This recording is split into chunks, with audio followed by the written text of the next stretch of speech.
Did the Atlanta Braves do enough this past offseason? What was the best and worst move of the offseason? We'll talk about that and also look ahead to the 2025 free agent class. And we'll discuss Ian Anderson's latest puzzling outing in spring training. All that on today's episode of Locked On Braves. So let's get into it.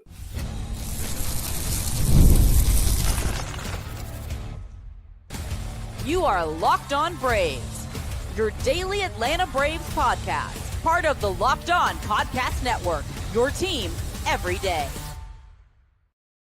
Hey, and welcome back to Locked On Braves, part of Locked On Sports Atlanta, where we cover your favorite Atlanta sports teams each and every day. I'm your host, Jake Mastroianni. You can follow me on social media at shortstopball. Check out the podcast there at LockedOn_Braves on X and at Locked On Braves on Instagram. If you're watching this on YouTube and you're new, hit that subscribe button. Trying to get to 13K by opening day. Thank you so much for all your support there. Leave me a comment if you will, and also hit that thumbs up button. All those things take you a couple of seconds, maybe a minute at most, depending on how long your message is, but it helps me out a ton whenever you do that. Another way to help me out is to leave a 5-star review on Apple, Spotify, or wherever you get your podcast. And again, thank you so much for your support of Locked On Braves, making us your first listen of each and every day. Got a lot to discuss on today's episode of Locked On Braves. We're going to take one last look at the offseason. I waited as long as I could to do this podcast, but I'm going to give you my final thoughts and grades on the offseason for the Atlanta Braves. We'll also take a quick look ahead to what's going to be available next offseason. Are the Braves getting under the tax maybe to spend big next offseason? If that's the case, who are some names they could be going after? We'll get into all that on today's podcast and talk about Ian Anderson's latest outing in spring training, which he just continues to baffle us with what he has done so far. And the numbers that I'm going to give you are quite crazy. That's the only word I can think of for that. Yes, I'm wearing a hat today. Hair is getting a little out of control. Got to get a haircut at some point. But I got the championship hat on, hoping for another championship this year from your Atlanta Braves. Well, let's start talking about the offseason. I know we're getting ready for 2025, but I wanted to wait to do this episode as long as I could to give Alex Anthopoulos as long as possible to make this offseason better. But that hasn't happened yet. And I guess there is still time. There's actually a few free agents out there that he could sign that I think would make the offseason a little bit better. But at this point, it is what it is. So I'm going to run through quickly some of the more noteworthy moves. And a lot of these are going to be minor league deals. So bear with me. But as soon as the offseason began, Alex, he generally likes to work quick. And then if whatever he doesn't get done, really by the end of November, and even his first move was still in October. But if he doesn't get anything done quickly in the offseason, it generally is a while before we see something big happen again. And that was the case this year. But as soon as the offseason began, he traded Jorge Soler to the Angels for Griffin Canning, saving about $13 million in that deal. And they did non-tender Griffin Canning, who is now projected to be a part of the Mets rotation. So go figure that one. So the very first move of the offseason was to save money. And look, it made sense. Yes, they were doing it to save money, but as we talked about, even at the trade deadline last year, Soler just didn't make a ton of sense for the construction of this lineup and this roster and what it needed. I think they were hoping to duplicate what they did in 2021, get somebody who can get on base and give the power, kind of the mini Ronald Acuna Jr. without the speed. Not that Jorge Soler is a mini to anybody in stature, but just kind of that same type of mold in the leadoff spot that can, put you up 1-0 from the jump and get on base. But you had to put him in the field, and it just wasn't going to work with Ozuna being in the DH spot. So that made sense in terms of trading him, but we probably should have paid more attention to the fact that it was a cost-saving move, because that's really how the rest of the offseason went. Now, again, a lot of these deals I'm about to talk about are minor league deals. Royber Salinas, claiming him, then non-tendering him and bringing him back. I think that's a good arm, perhaps for down the road. They added Domingo Gonzalez to the 40-man roster, potential arm for the bullpen at some point this year. The move they didn't make, not bringing back Travis d'Arnaud with his $8 million option. It wasn't terribly surprising that they didn't pick up the $8 million option, but I just assumed at the time, okay, $8 million seems like maybe a little too much for Travis d'Arnaud if he's going to just be your backup catcher. But I always thought they would bring him back at, maybe 2 years, $8 million, something like that. But they don't. And instead, d'Arnaud goes to the Angels for 2 years, $12 million, and get $6 million a year. So that, again, was another bit of a head scratcher, a guy that's been a clubhouse leader for them. They don't pick up the $8 million option, and he goes to the Angels for, pretty fair amount, I think, for Travis d'Arnaud. They traded for Nick Allen, gave up Jared Johnson, a 14th round pick in 2019. Johnson had a good year at high A in 2024, where the Braves get Nick Allen, who I think could be a big part of the team this year. That might end up being a sneaky move for Alex Anthopoulos. They signed Carlos D. Rodriguez to a non-guaranteed 1-year contract. He's on the 40-man roster. He has had a good spring training. He's already been reassigned. And according to MLB Pipeline, he is now their 30th ranked prospect. So, take with that what you will. I think it speaks more to the lack of depth in the Braves farm system, that a guy that basically the Brewers just let go. The Braves picked him up on a non-guaranteed deal. He is now ranked as the Braves' 30th best prospect in the system. But I do think there's something there with him. They took Christian Cairo and Anderson PR in the Rule 5 draft, something they hadn't done in a long time. It's looking like both of them might get sent back to their teams. I always thought it was a long shot for Cairo to make the roster. PR hasn't been quite as impressive as I was hoping. But Braves taking some chances in the Rule 5 draft. Then they signed Brian De La Cruz to a 1-year non-guaranteed deal. They signed Jordan Weems to a minor league deal. They traded for Davis Daniel to get some depth in the rotation there. Signed Garrett Cooper to a minor league deal, which I think, hopefully doesn't matter at all, but gives you some veteran depth and a guy with big league experience. Signed Kurt Casale, Chasen Shreve to minor league deals. They DFA'd Alan Winans. I only mention that because I'm curious, and let me know your thoughts in the comments section. If Alan Winans was still on this team, where would he be in the pecking order of the rotation? Because I don't know that he wouldn't be behind AJ Smith-Shawver in terms of next man up. I think he's probably would be right there with Bryce Elder. I'm not saying they should have kept Alan Winans. I'm not upset that he's not here anymore. But I just found that as I was going through the transaction lists and thinking about that move, it just had me wondering, where would Alan Winans be in the pecking order if he were still with the Braves? Then they did have the big move. They signed Jurickson Profar to a 3-year, $42 million deal, the big move of the offseason. Sometimes it's the moves you don't make. They didn't trade Drake Baldwin. It sounded like he was in discussions for Garrett Crochet.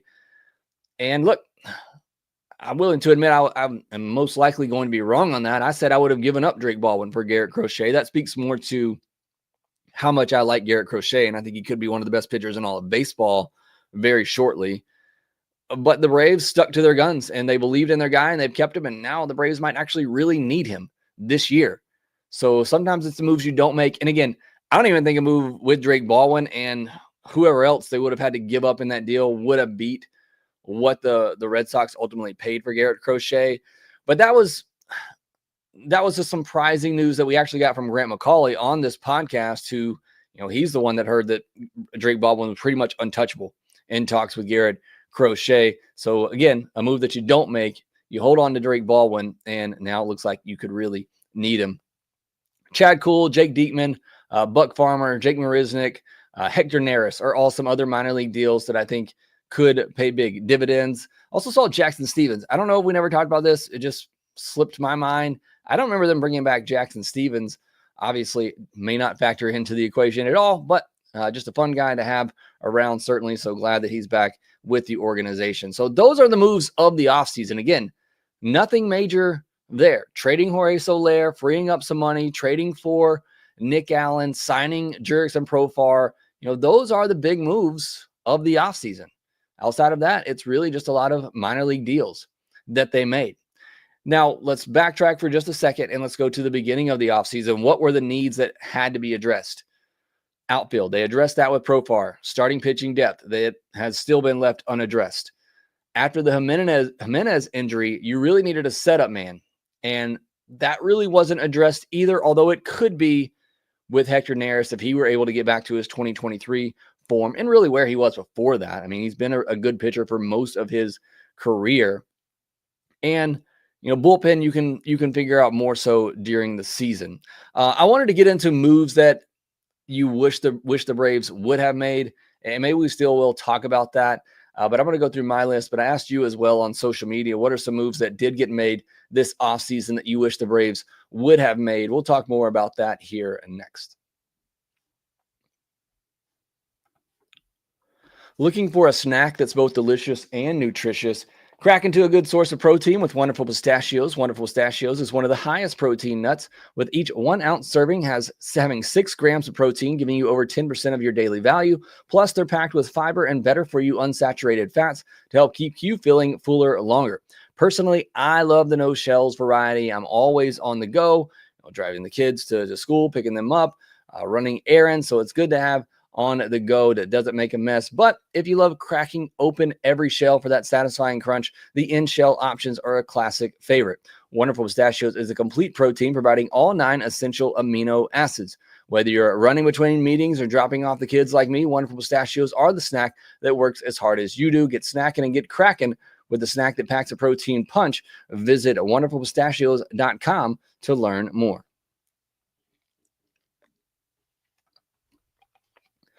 Thank you, as always, for making Locked On Braves your first listen of each and every day. Got more content coming your way as we gear up for opening day. We're going to have some actual games that count next week, not the Braves, but the Dodgers and the Cubs kicking things off next Tuesday and Wednesday. So that'll be a lot of fun as we gear up for the home side opening day in San Diego, where the Braves are going to get things underway.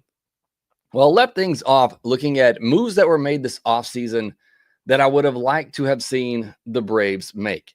And I'm just going to run through this list. I'm not saying the Braves should have done all of these, but I think these are moves that were within their reach, within their limits.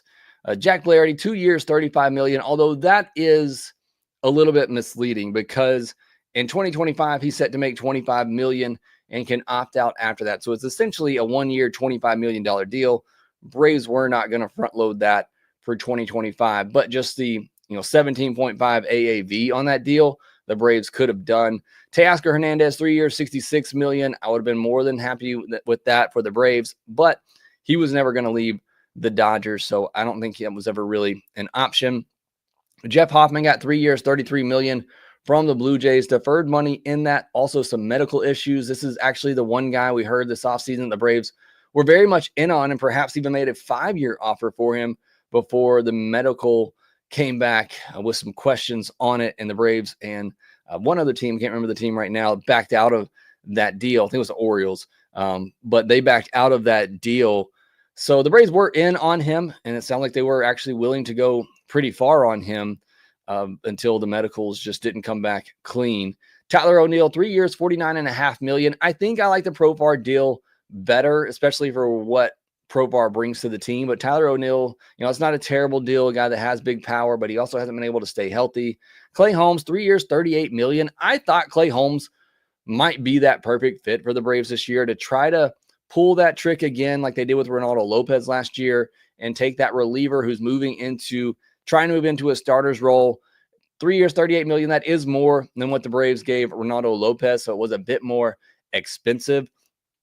But kind of like him and Jeff Hoffman, really, I thought were both good candidates for that you could get, pretty cheap to the point where they turn out to be a starter. It's a great value. If they turn out to be just a reliever, it's still decent value because, they're going to be setup guys. But he does go to the Mets for 3 years, $38 million. Carlos Estevez, 2 years, $22 million to the Royals. Andrew Heaney, 1 year, $5.25 million. And Jose Quintana, 1 year, $4.25 million. Those are the two deals that probably bug me the most because it's not a lot of money. And yes, I get it. It's not a huge upgrade, but it helps fill a need. It helps give you innings.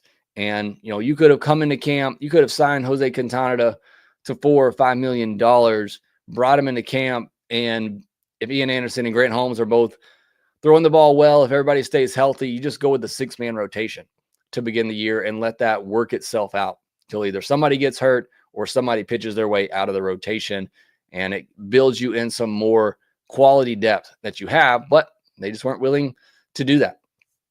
Nick Pivetta, 4 years, $55 million with the Padres, opt-outs after 2026. A lot of these contracts are so weird, and the Braves they don't do that. They don't do deferred money. They don't do player opt-outs like that.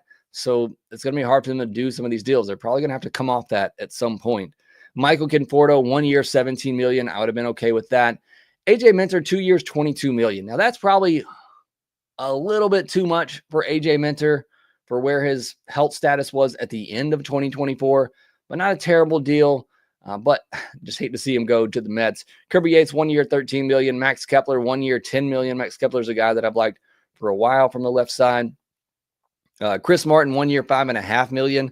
A good arm. That's a pretty cheap deal. Randall Grichuk, 1 year, $5 million. Austin Hayes, 1 year, $5 million would have been good bats from the right side. Jordan Amato, 1 year, $7.75 million. That's another one that felt like a Braves special, a guy that's been really good. He's coming off a down year, an injured year. You take a shot on him, get him, certainly under what his value would be had he, had a good, healthy year.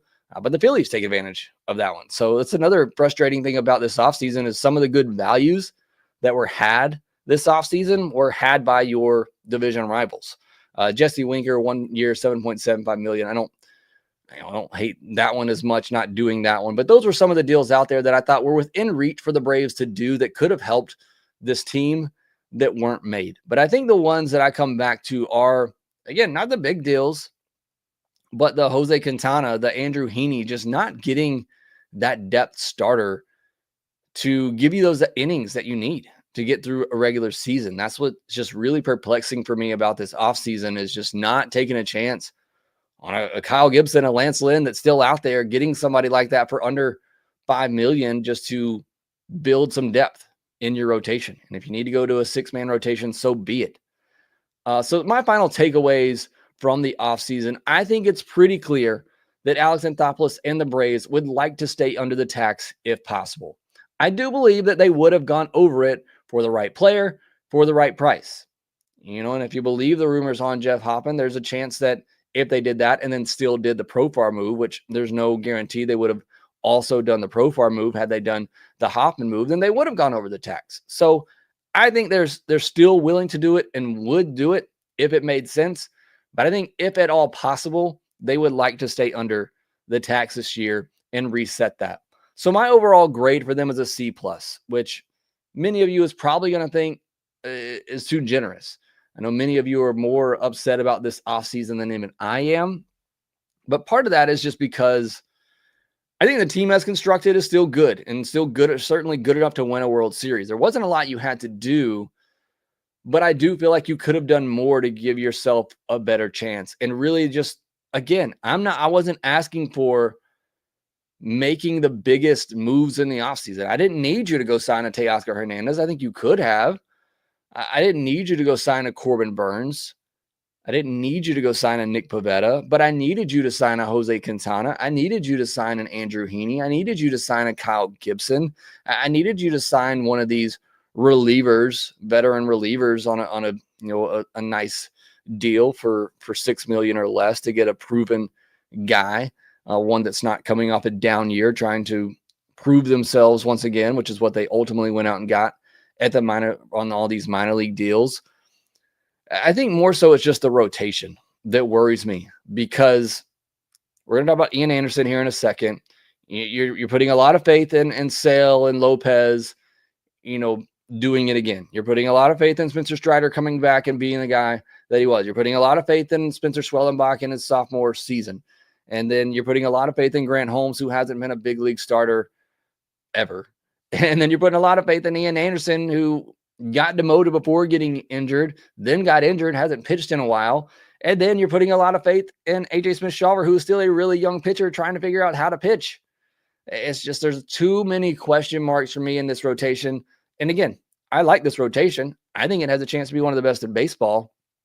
But why would you go into a season with a team that has the aspirations that this team does and not give yourself a little bit of insurance? And again, I'm not talking about spending a ton of money.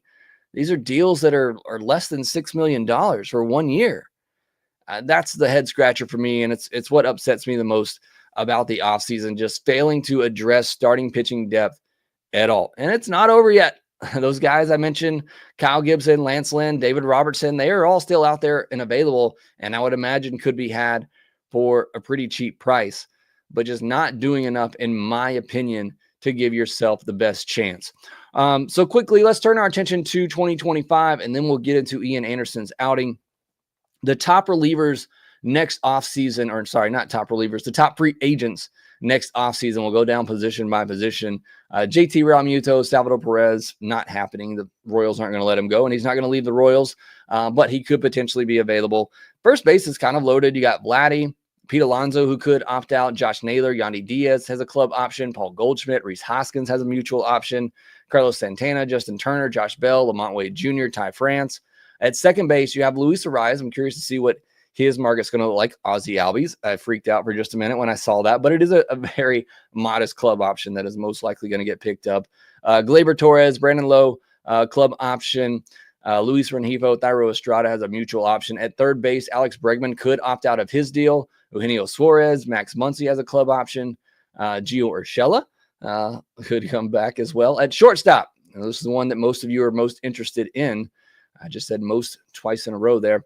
Bo Bichette, Trevor Story has an opt-out. Ha-Seong Kim has an opt-out. Orlando Arcia has a club option, and that could be very interesting. Miguel Rojas as well. And I do think the Braves will pick up that club option, even if you're going to replace him at shortstop. It's still a very cheap utility guy in Orlando Arcia, but we'll see what happens there. In the outfield, Kyle Tucker, Kyle Schwarber, Cody Bellinger has an opt-out. Luis Robert has a club option. Tyler O'Neill has an opt-out. Cedric Mullins, Michael Conforto, Mike Yastrzemski, Starling Marte, Trent Grisham, a lot of other guys, Lane Thomas, Willie Castro, a lot of options in the outfield. At DH, Marcelo Ozuna, Jock Peterson has an opt-out. That's very interesting what could happen there. And then there's the starting pitching class is really good. And some of it depends on these opt-out and club options, but Cease, Gallen, Flaherty has an opt-out. Chris Sale has a club option. Seth Lugo has a player option. Michael King has a mutual option. Jack Flaherty, I mentioned already, I think, has an opt-out. Verlander, Jordan Montgomery, Shane Bieber has a player option. Shota Imanaga has a club and player option. Scherzer, Kershaw, the old guys. Brandon Woodruff has a mutual option. Zach Eflin, Kodai Senga has an opt-out. Ranger Suarez, Chris Bassett, Walker Buehler, Nestor Cortez, Merrill Kelly, Dustin May, Freddie Peralta, Morton and Soroka, old Braves. There are a lot of good starting pitchers available next offseason. So maybe that's what the Braves are loading up for. And then the relief pitcher ranks some good names here too. Edwin Diaz has an opt-out. Devin Williams, Ryan Helsley, Kirby Yates, and Andre Munoz has a club option. Raisel Iglesias, Roldis Chapman, Robert Suarez has an opt-out. Ryan Presley, Minter has an opt-out. Michael Kopech, Fairbanks for the Rays has a club option. Romano, Finnegan, Pierce Johnson has a club option. So a lot of good names out there that could be available next offseason. So if the Braves are going to get under the tax, like I said in the podcast where we discussed this in the offseason, earlier in the offseason, you want to get under the tax this year, that's fine. But make it mean something next offseason. You don't have to go out and spend crazy money, but there's a lot of good, especially pitchers out there next offseason. Go spend some money and bring in some good talent next offseason. We'll hope that's the case. Next, we'll take one more break and come back and get into the spring training action from Wednesday, including Ian Anderson's outing, where he just continues to puzzle us with these outings that he's having. We'll get into all of that here next. Get the supplies you need from the site made for the skilled trade, Supply House. Whether you're in plumbing, HVAC, or electrical work, Supply House is the reliable way to order products online. Their easy-to-use website is packed with helpful resources and the latest product info to help you get the job done right. Plus, with a complete inventory of over 200,000 parts from 400-plus top brands, you'll find exactly what you need delivered fast from coast to coast. Need help with an order? Supply House offers expert support and industry-leading service, so you'll always talk to a real person. And for trade pros looking for an extra edge, their free TradeMaster program offers exclusive perks like a dedicated phone line, free shipping, and discounts on every order. Thousands of skilled professionals are already taking advantage. Now it's your turn. Join the TradeMaster program today at supplyhouse.com/TM and start ordering plumbing, HVAC, and electrical supplies with just a few clicks. Plus, use promo code SH5 for 5% off your first order. That's supplyhouse.com. Let's wrap things up here looking at spring training game on Wednesday. where the Braves got back in the win column, had a offensive explosion from the backups. They won 13-5 over the Orioles. Unfortunately, this game not on TV. Really wanted to see Ian Anderson in this one. It's just strange, weird, crazy. I don't know any more adjectives to describe what we're seeing from Ian Anderson in spring training. But honestly, I do know what it is, and it's the Ian Anderson that we saw in 2020 and 2021, where he just walked a lot of batters, threw a lot of pitches, didn't go deep into games, but didn't give up any runs. It is the same thing that we saw from Ian Anderson when he was really good. He makes you want to pull your hair out, but you look up after 5 innings and he's allowed 2 runs or less. And that's kind of the guy he's been in spring training so far.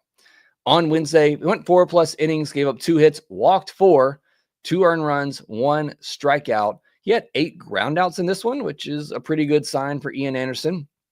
Getting the ball on the ground, certainly want to see that with that changeup, staying at the bottom of the zone. He walked 2 batters in the 2nd inning and then 2 more in the 5th inning after sitting through a long top half of the 5th inning where the Braves scored 9 runs. I thought they would probably pull him at that point. He had through the 4 innings, he had a pretty good game and looked solid, at least from what I can tell from the box score and listening on radio. But then they decided to bring him out for the 5th, and he just clearly didn't have it.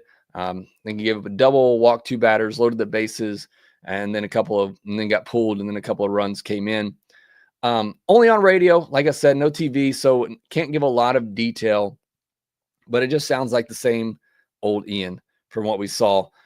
This is a post I saw on X from Steven B_outliers. If you don't follow him, also on Hammer Territory. Sorry, I think I messed up the name of that podcast, but does great work and always has some good comments on X there. But before the start on Wednesday, he said Ian Anderson had a 1.13 ERA and a 6.21 FIP and a 7.12 xFIP. That is just insane. I mean, that just, it doesn't compute to have an ERA that low, but your expected ERA is over 6 or 7. And look, for Ian Anderson, his metrics have always looked worse than his actual numbers. And sometimes you're going to have hitters that just overperform their metrics, pitchers that overperform their metrics. And, there's reasons behind that, why they're able to do it. And I think part of it is, while Ian Anderson does walk a lot of batters, he doesn't give up a lot of hits. And I'm going to throw a lot of numbers at you real quickly, so bear with me. But I found this really interesting going off of Steven's tweet. This kind of led me down a rabbit hole. In 2020, Ian Anderson had a 3.90 walk per 9, but just a 172 batting average against. So again, walked a fair amount of batters, but didn't give up any hits. In 2021, he had a 3.72 walk per 9, but a 221 batting average against. So same thing, walked a fair amount of batters, but didn't give up a lot of hits. In 2022, when things started to unravel for him, you saw the walk per 9 go up over 4. It was 4.35, and you saw the batting average on balls in play shoot up as well, and batters hit 264 against him. As his batting average on balls in play went from 250 to 265 in those first 2 years, all the way up to 313. And the league average is 300. So you saw a little bit of a course correction there in 2022 where things fell apart, where it was a bad combination of he's walking more batters now and those hits are getting through. Those ground balls are getting through. The batted ball luck is going against him. In spring training, he has a 9.75 walk per 9. These are obviously small sample size numbers, so they have a tendency to be wildly out of control. But 9.75 walk per 9, that is just, you're walking a batter an inning, over a batter an inning. But hitters are batting just 103 against him with a 121 batting average on balls in play. That is not sustainable. And that goes for the walks and the batting average on balls in play. It's just, again, I've never seen anything quite like it. But I'll say this, if he can get the walks per 9 under 4, and if he can maintain a batting average on balls in play between 260, 275, then he can be a serviceable back of the rotation starter. Then it's more like the Ian Anderson that we did see in 2020 and 2021, which again is going to frustrate you at times. He's going to walk 3 or 4 batters a game, but as long as you're not giving up a lot of hits, you're not giving up a lot of runs, who cares? And if he can just be that guy, I think the Braves can live with it. So those are kind of my thoughts on Ian Anderson so far. It's, again, maybe we're being too harsh on him and not taking into enough consideration the fact that he is still working his way back from injury. I'd kind of hope that last year was shaking off the rust and he'd come in fresh to spring training, have a healthy offseason to gear up for spring training, and we'd see a different Ian Anderson, with that slider, with better command on his pitches. It just hasn't been the case. Although I do think the slider has looked good. Obviously couldn't see it today, but the games that I have watched, I think the slider is a real weapon for him. But for the most part, it's been the same Ian Anderson we've seen before. Aaron Bummer came on in that 5th inning, allowed a couple of inherited runners to score, but I'm not going to knock him for that. He came into a bases loaded, no out situation and managed it without things getting out of control. Daysville walked 2 in a scoreless frame with a strikeout. Jake Diekman walked the first batter he faced and gave a 2-run homer to Ryan Mountcastle, but then got 2 groundouts and a strikeout. He is in contention for one of those final bullpen spots, but doesn't like it was the best outing for him to help his chances. My guy, Nick Allen, was back. Hadn't played in a game since March 4th. We were all kind of getting worried about him. I'm sitting here thinking about who I want to hit up to see what's going on with Nick Allen, if I can get some sort of inside information. But he was back in the lineup on Wednesday. He singled and he homered in his first 2 at-bats, had another hit as well. He also made some nice plays defensively, according to the guys on the radio and Mark Bowman, who was there. He certainly seems like a lock for the bench spot. Again, I had him on there before spring training even began. And just like with Eli White, I think both of those guys have done nothing but prove why they deserve that spot. And I think Nick Allen probably needs to get some starts at shortstop, maybe once or twice during the week to spell Arcia. And I certainly think, especially when Acuna's back, that Brian Snitker needs to take advantage of his bench and pinch hit for Arcia in some big spots in the game and then use Nick Allen as a replacement for him. I would love to see that strategy play out. So good to see Nick Allen back, and he just continues to have a great spring. Michael Harris homered twice in this game. Brian De La Cruz had a hit and walked twice. Sandy Leon went 3 for 4 with a home run. He saw Chadwick Trump go 2 for 2 the other day, and he had to go 3 for 4 with another home run, his 3rd one of the spring. So the Braves catcher situation looking pretty good right now with Baldwin and Trump and Sandy Leon and, oh yeah, that guy Sean Murphy. So like I said earlier in the offseason, I think the catcher spot is where I feel the most comfortable for the Atlanta Braves, and they're proving that in spring training. All right, that will do it. This episode of Locked On Braves. Went a little long there, but thank you so much for hanging in there with me. Also got some stuff going on with my voice right now, so thank you for sticking it out. Doc's cards, Ian Anderson, hair definitely ranks top 10. That's always important. Doc, check your DMs on socials. Want to see if you want to be a part of the Fantasy Baseball League. PJ's Braves. Bob won't scratch from today's game. Yes, he is like me, dealing with some allergy stuff as well, and that's why he was scratched. Hopefully nothing serious there, but thank you for mentioning that so that I can mention it on the podcast. Miguel Faria, our Guinness, thank you all for joining. Doug Counts, appreciate you being here as well. Make sure you hit that subscribe button if you haven't already. Hit the thumbs up button. Leave me a comment down below. Make sure that you rate, review, and subscribe to the Locked On Braves podcast wherever you get your podcast, and we will talk to you next time.